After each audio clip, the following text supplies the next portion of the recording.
We're also going to go a little bit in depth, maybe on some Arizona football as well. But let's get started here on Locked On Wildcats. You are Locked On Wildcats, your daily podcast on the Arizona Wildcats, part of the Locked On Podcast Network, your team every day.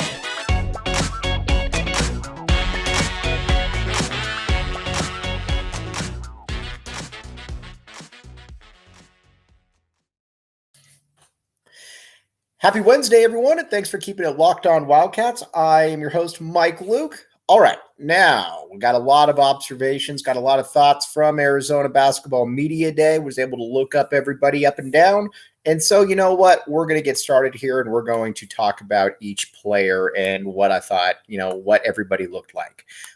First, Azuolas Tubelis.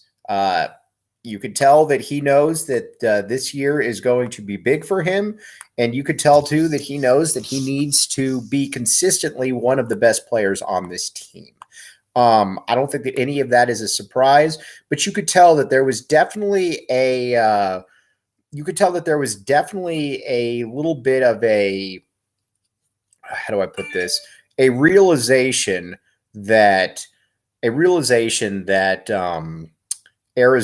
is going to rely on him. And you know what? If he's good, then Arizona is going to be good. But I think he does know, and I think he fully understands and embraces it, that this is going to be a situation where he's got to be an All-American. We've talked about this throughout the offseason. I'm curious as to what actually what happens when he does get punched in the face, for lack of a better term. But right now, he said all the right things. He looks good. We'll just have to see. But you could tell, though, that he understands the importance of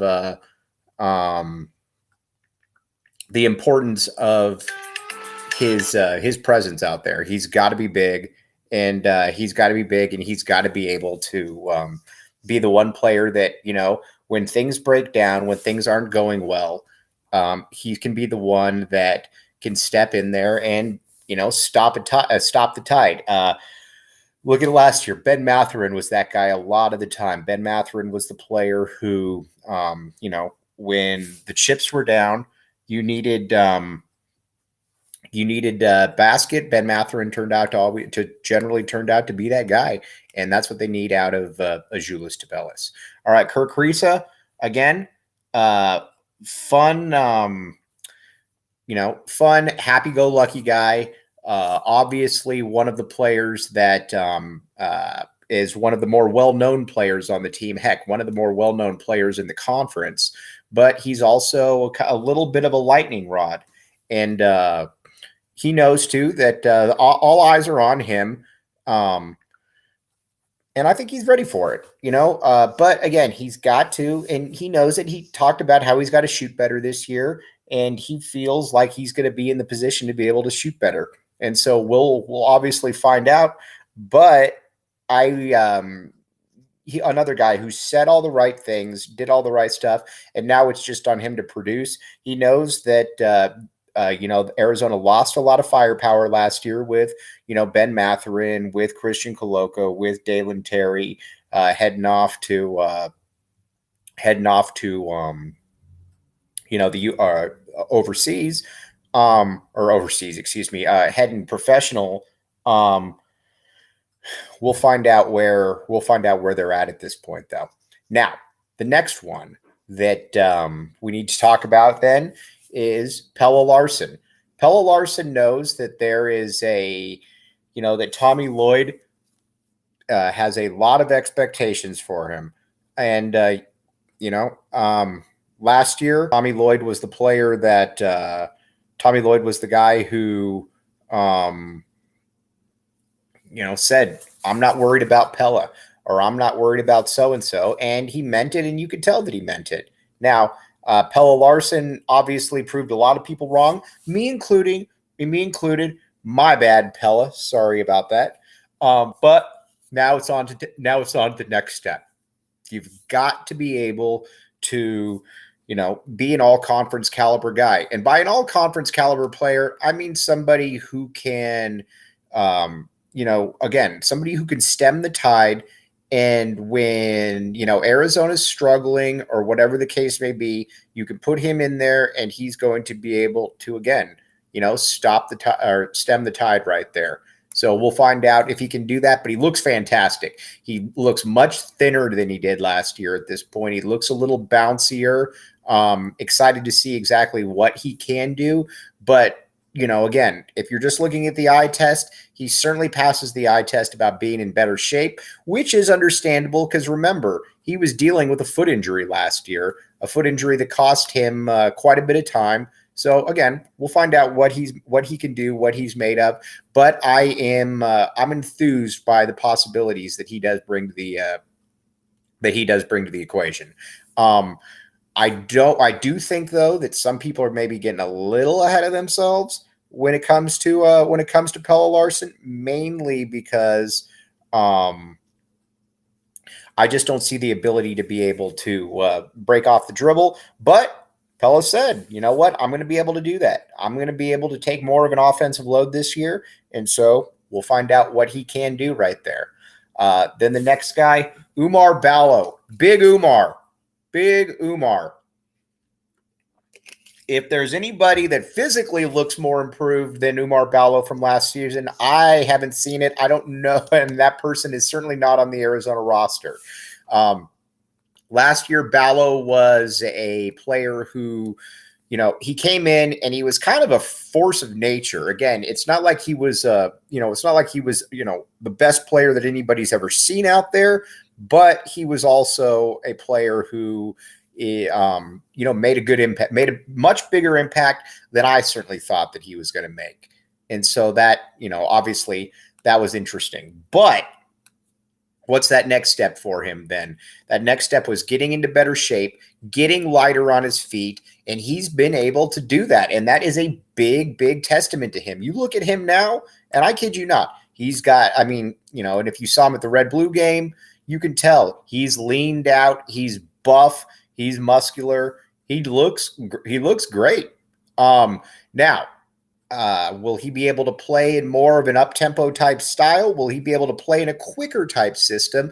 That certainly remains to be seen, but he looks good though. And you've got to give him a lot of credit because again, when you rework your body the way he did this offseason, that comes from a lot of hard work and nothing else. And he looks lean. He looks ready to rock and roll. When asked about expectations, he wants to, another guy. He wants to be all conference. I don't see the reason that he can't be all conference. Again, I don't know that I see him averaging, 18 points and 10 rebounds a game or something like that. But I could also see him averaging 13 and 6. And that's what you're looking for. That's what you want from a player like that. You want somebody that can average about that, going into each game, here's what we can plan on getting from you. And I think that he's put himself in the situation to be able to do that. Now, what's that next? Can he do that though? Because again, we did see in games last year where he was against quicker opponents, he was a little outgunned right there. And, I'm not really breaking any news there. That's just kind of the way it was. He was just a little bit outgunned. What can he do now though? When games are getting faster, can he stick with it? And I think that's what all of this work this offseason was for. And if you watch Tommy Lloyd, when he was talking about Umar, he praised his work ethic. He praised everything that he's done. And you can tell Tommy Lloyd has a lot of expectations for him this year. Again, and one thing about Tommy Lloyd is so far so good on his promises and his expectations. He's really he's done quite good at that. So again, good stuff there on the Tommy Lloyd front. Now, or on the Oumar Ballo front. Now, Courtney Ramey, an interesting guy because he obviously is not from the U of A. Played at Texas last year. He was asked about his role with the Arizona offense this year, and you know what? It was a fascinating. He gave us some fascinating insights to what he can do and what his expectations are. he said that he was very intrigued by coming and playing for a coach like a Tommy Lloyd, who was going to let him get up and down and be able to play. And you could tell that because you will look at what Courtney Ramey was able to do during his time at Texas under Shaka Smart, who certainly embraced a more of an up-tempo type approach, I think it's fair to say, than his successor, Chris Beard. But one thing but Ramey, though, said that, you know what, they're going to need him to score at times. They're going to need him to be able to make some plays, and that's why he came here. And everybody is very much on the same page right here, which is very, very intriguing. And you could tell too that Tommy Lloyd is very comfortable with this roster, no matter what anybody else might think of that. So again, we're going to now talk about a little bit about what some of the reserves look like. But first, want to tell you about Nissan. All right, Nissan, all the big sponsors coming all the way through here on Locked On Wildcats. Our partners at Nissan have worked with us to create a new segment across the Locked On network called Thrilling Moments, where we highlight the most exciting play from the team name or throughout the history of alma mater. This week's thrilling moment for the team is Chuck Cecil.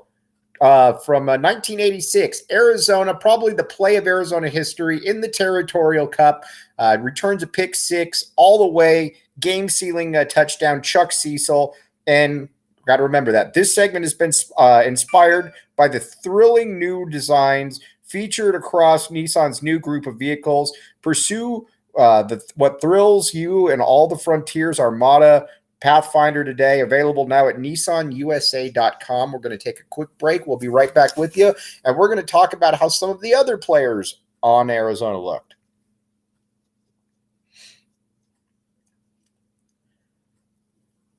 Thanks for keeping it locked on Wildcats. I am your host, Mike Luke. All right, now, Arizona is probably going to go 7 or 8 deep this year. I'm not really breaking any news right there, or 8 or 9 deep. Not really breaking any news there, but I think one thing that is intriguing, though, for Arizona is who can be that guy off the bench. Cedric Henderson is another guy off the bench that looks he looked very, very good during his time with the media. He's long. He's a legitimate 6'6". He's athletic. He's got a lot of length to him.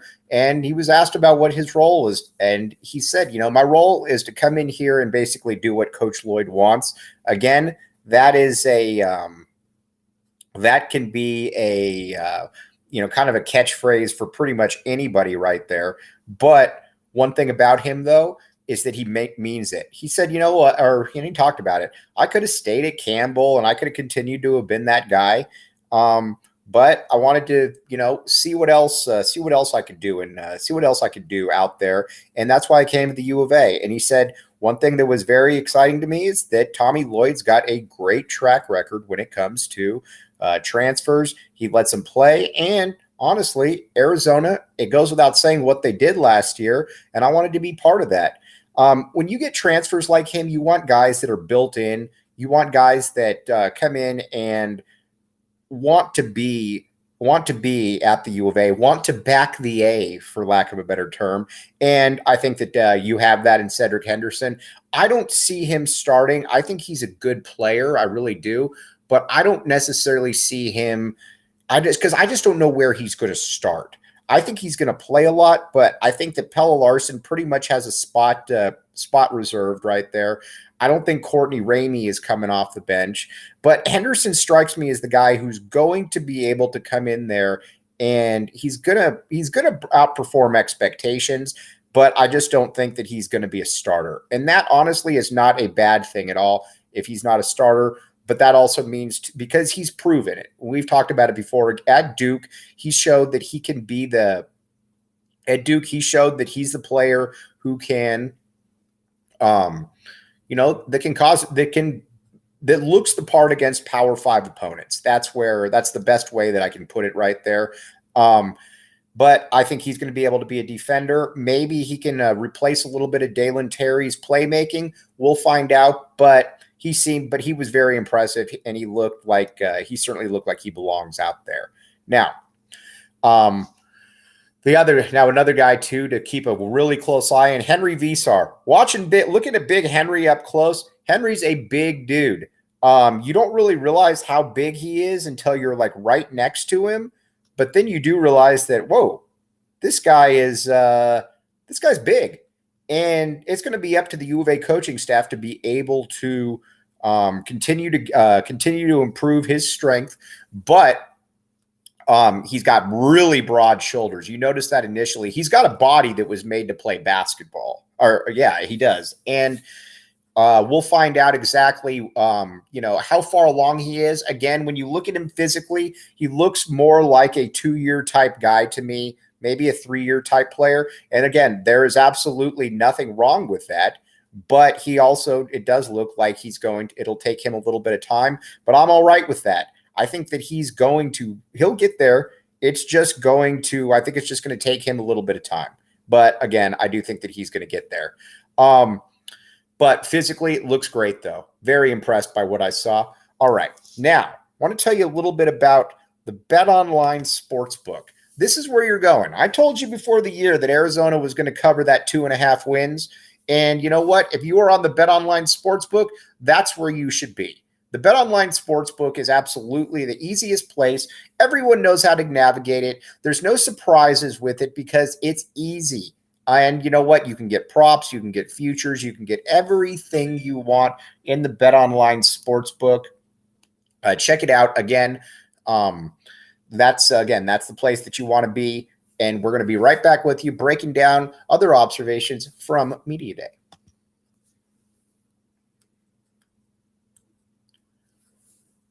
Thanks for keeping it locked on Wildcats. I'm your host, Mike Luke. All right, now we're going to talk about a couple of the other players here that we got that I think people should be aware of. Let's put it to you like that. First is Philip Borovichinen. Love Philly B. Philly B is a player who's going to be Philly B just looks physically much bigger than I expected him to look. He looks like he's been in the weight room. I don't know that he's been in the weight room, but he looks like he's been in the weight room. And that's a lot of times when you get guys from overseas, you generally don't see that.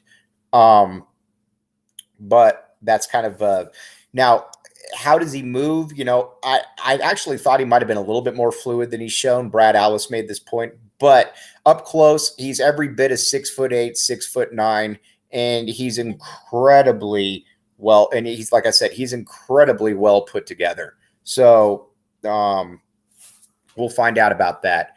I do think that when it comes to the rest of this team, though, he can play, and he's going to be able to probably play a little bit on the inside as well. We'll find out to what extent, but I do think that he's going to be able to play on the interior if they need him in a pinch or they're looking for position flexibility. Kylan Boswell, another guy, 5-star player, moving around pretty well. Obviously, I think a lot of people knew about the foot injury, but moving around pretty well, and body looked pretty good. I don't know what to expect from him this year, but I do think that there will come a point where he's going to be needed, and we'll see if he's ready. But he looked in great spirits, and he looked good, and he looked ready to go. Adama Ball, again, put on some good weight, looks more mature than he did last year. He talked about wanting a bigger role this year, and we're going to find out exactly what that is, because right now you could tell that Tommy Lloyd's got a lot of faith in him in that role. He's, to me, Adama Ball is the ultimate wild card. Dylan Anderson, my guy, been a big fan of Dylan Anderson from day one, and been a big fan of Dylan Anderson from day one. He's put together really good weight, or he's put together really, he's put on really good weight, and the coaching staff likes him. They said he's been he's wanted to learn, and that's a good thing. Again, big fan of Dylan Anderson. All right. We're going to be back with you tomorrow, turning back over to some Arizona football and some Arizona women's basketball. Thanks for keeping it locked.